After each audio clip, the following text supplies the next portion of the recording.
Hello students, आज मैं आपको होम साइंस के थर्ड पेपर अनुसंधान प्रविधियाँ जो कि एमए सेकेंड ईयर का है उसके बारे में मैं आपको बताऊंगी, जिसके अंतर्गत आपको आज हम परिकल्पना यानी हाइपोथेसिस के क्या सोर्सेज होते हैं वो बताऊंगी। जैसे कि पहले बताया था कि परिकल्पना होती क्या है।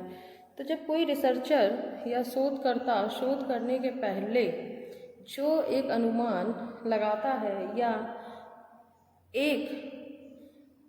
अगर इसको सही रूप में कहा जाए तो जब एक शोधकर्ता जब किसी शोध समस्या का प्रारंभ करता है तो वो एक गेस करता है या अनुमान लगाता है कि जो हम अध्ययन कर रहे हैं उसका क्या परिणाम निकलेगा। तो उसी को हम क्या कहते हैं, परिकल्पना। तो परिकल्पना के स्रोत क्या होते हैं या उसके आधार क्या होते हैं। तो परिकल्पना का निर्माण ऐसे ही नहीं होता है। उसका निर्माण जब होता है जब वो किसी न किसी रूप में या किसी न किसी चीज़ को वो देखता है, जानता है या उससे वो अपनी जानकारी को उपलब्ध करता है, तो वो हमारी स्रोत कहलाते हैं। जैसे कि आपका पहला इसमें आ जाता है व्यक्तिगत अनुभव। तो जो शोधकर्ता होता है, तो जब वो शोध करता है वो किस पर करेगा, वो उस विषय पर करता है जिस पर उसकी पकड़ बहुत ज़्यादा होती है, जिस समस्या से वो जूझ रहा होता है। तो उस समस्या का निदान हेतु उसके जो व्यक्तिगत अनुभव होते हैं, जो उसके पर्सनल आप कह सकते हो एक्सपीरियंस होता है, उसका बहुत बड़ा सहयोग मिलता है। दूसरा है पहले के शोध। जब कोई समस्या उत्पन्न होती है तो वो समस्या पहले से भी चली आ रही होती है, तो उस पर भी जो दूसरे विद्वान होते हैं, जो दूसरे लोग शोध करते हैं, तो उस शोध का भी वो यूज़ करता है। तो अपनी परिकल्पना के निर्माण में जो पहले से रिसर्चर हुए होते हैं, जो जिस विषय या जिस समस्या पर वो आज शोध कर रहा है उस पर पहले जिन विद्वानों ने शोध किए होते हैं उनसे भी वो मदद लेता है, हेल्प लेता है। उन शोध का वो देखता है कि उन्होंने क्या लिखा है, इससे पहले समस्या के ऊपर क्या समाधान निकाले हैं, तो उनको देखकर भी वो अपनी हाइपोथेसिस का निर्माण करता है। तीसरा हमारा पॉइंट है शोध सार। शोध सार यानी रिसर्च एब्स्ट्रैक्ट।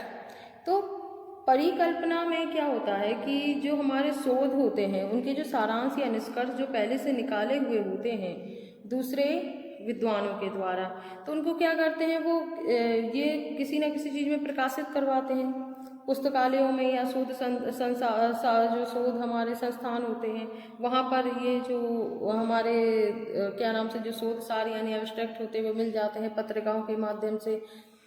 तो उन शोध सार को वो लेते हैं, इसके उपरांत इस पर रिसर्च वो करते हैं, उसके बाद वो अपनी हाइपोथेसिस का निर्माण करते हैं। चौथे पॉइंट पर आता है शोध पत्रिकाएं।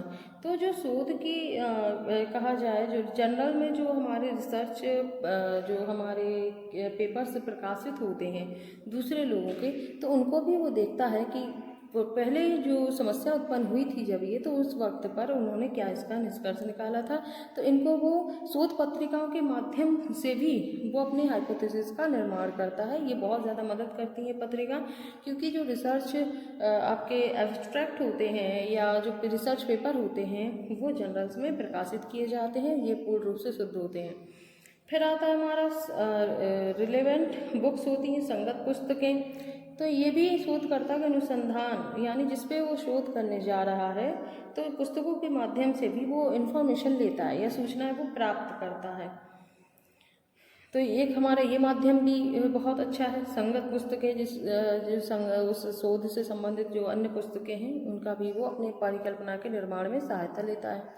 फिर संगत पुस्तकें या संगत सिद्धांत, जो शोधकर्ताओं ने या जो पहले के विद्वानों ने जो समस्या के समाधान पर अपने सिद्धांत प्रस्तुत किए हैं, तो उन सिद्धांतों का यूज़ भी वो अपनी समस्या के हाइपोथेसिस के समय या परिकल्पना के समय वो इनका बहुत ज़्यादा उपयोग करता है। फिर है अनुरूपता। तो जब कुछ विशेष परिस्थितियों में जब परिकल्पना का प्रतिपादन किया जाता है, दो वस्तुएं या प्राणियों में जब गुणात्मक समानता निकालनी हो, तो इस आधार पर यानी इस अनुरूपता का सिद्धांत यूज किया जाता है।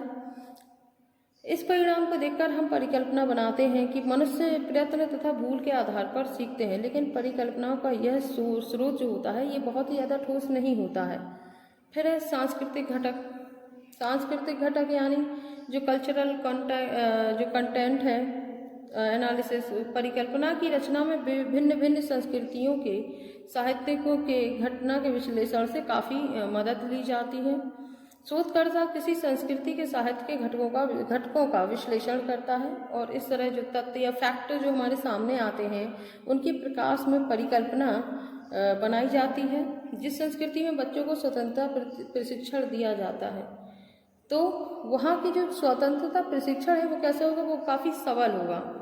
जैसे आदिवासी संस्कृति होती है, गैर आदिवासी संस्कृति होती है, उनकी अगर हम तुलना करके उसकी हम अगर परिकल्पना करते हैं तो जो गैर आदिवासी बच्चे हैं उनमें सृजनात्मकता और बौद्धिक योग्यताएं अधिक होती हैं। यानी सांस्कृतिक घटक एक ग्रामीण परिवेश में रहने वाला व्यक्ति, एक शहरी परिवेश में रहने वाला व्यक्ति है, दोनों में कैसे होंगे, अलग अलग आपको दिखाई देते हैं, अंतर होता है दोनों में, दोनों की बौद्धिक योग्यताओं में भी अंतर होता है। फिर आता है व्यक्तिगत रुचियाँ। तो ये सबसे इम्पोर्टेंट फैक्ट होता है, ये परिकल्पना के लिए एक बहुत बड़ा सोर्स होता है, क्योंकि जब शोधकर्ता किसी विषय पर शोध करता है वो तभी करता है जब उसकी उस विषय में रुचि उत्पन्न होती है। यदि रुचि होगी तो वो व्यक्ति अच्छे से काम करता है। फिर विचार एवं निर्देशन। तो लास्ट आपका पॉइंट है, यह भी हमारा कैसा है, व्यवहारिक स्रोत होता है। एक होता है हमारा कला पक्ष जो हमारा होता है, यानी व्यवहारिक अर्थ होता है जब किसी काम को किया जाता है।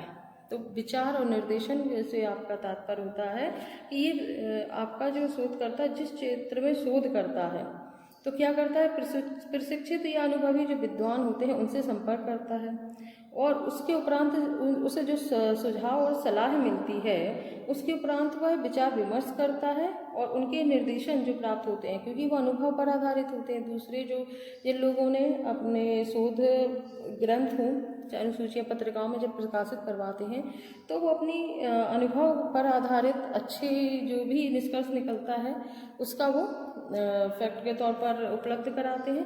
फिर इसका उपयोग करता है जो शोधकर्ता होता है, वो इस अनुभव का लाभ उठाता है, उनके विशेषज्ञों से विचार विमर्श करता है और उसके उपरांत वो परिकल्पनाएं बनाता है। इस प्रकार मतलब कह सकते हैं कि ये सभी जो सोर्सेज हैं ये बहुत ही उपयोगी सोर्सेज होते हैं परिकल्पना यानी हाइपोथेसिस के निर्माण में। तो चाहे व्यक्तिगत अनुभव हो, चाहे हमारे व्यक्तिगत रुचियाँ हों, सांस्कृतिक घटक हों और चाहे शोध पत्रिकाएँ हों, तो इन सब ये सोर्सेज बहुत ही उपयोगी होते हैं किसी भी परिकल्पना के निर्माण में। यानी जब शोधकर्ता अपना शोध करता है तो उस वक्त वो परिकल्पनाओं का निर्माण करता है, तो उस वक्त ये सारे जो पॉइंट हैं 10 ये बहुत ही ज़्यादा हेल्पफुल होते हैं उस शोधकर्ता के लिए।